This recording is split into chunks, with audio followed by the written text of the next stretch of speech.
Magandang araw po sa inyong lahat. Magkokomento lang ako dito sa napanood ko na balita dito sa GMA. Yung nangyaring pagbaha sa China. Naalala ko tuloy na ilan taon na ang nagdaan na lagi na lang pinagtatalunan yung boundary ng bansang China at bansang Pilipinas sa ating karagatan dahil merong nasasakupan ng Pilipinas na inaangkin ng China, ng bansang China. Nagtatalo rin, nagkakaroon ng pag-uusap ang Pangulo ng Pilipinas at ang Pangulo ng China kung ano ang dapat gawin, pero walang malinaw na kasagutan.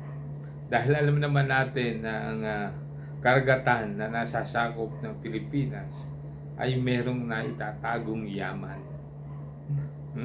na alam din ng China. So, itong karagatan ay nilikha ng Diyos para pakinabangan ng mga tao at ng hindi iilang bansa. No? Wala dapat talagang umaangkin sa mga ganito. Dapat pakinabangan natin. Napakalawak ng dagat para pagtalunan natin yung mga boundary nito. So, napakalawak niyan. So, taon-taon, pinagtatalunan yan sa mahabang panahon. Pero, eto na ang nangyari. Mapapanood nyo itong ipinost ng GMA. Panoorin ninyo yan. Kalikasan na ang humatol. Kalikasan na ang humusga. So, sabi siguro ng kalikasan, talagang pinagtatalunan nyo yan, walang manalo sa inyo, o sige, ibibigay ko na sa China yan. Ibibigay ko na sa China. Dahil ang China talagang mainit na gusto nang gumawa ng dahas, sinasaktan na ang mga ating empleyado ng gobyerno na nakalaan para dyan sa karagatan na yan, yung Coast Guard. Meron na tayong mga sundalo, mga marino na umiikot dyan na sinasaktan na sila. Binobomba yung barko, binabangga. So, hindi na makatao ang ginagawa ng mga alagad ng China. Nakita yan ng ating Panginoon. Kaya kalikasan na ang humatol.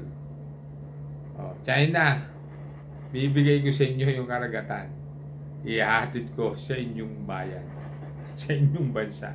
So, ito, panoorin ninyo. Nakakaawa. Maraming mga kababayan ko rito sa Pilipinas ang natutuwa at marami din naman ang nalulungkot sa nangyayari sa kanila. Sana, advice ko lang sa mga taga-China at sa gobyerno, sana matauhan kayo. Pag-isipan nyo mabuti. Itigil natin yung paggamit ng dahas. Itigil yung pananakit sa kapwa-tao. Tayong lahat ay nilikha ng Panginoon.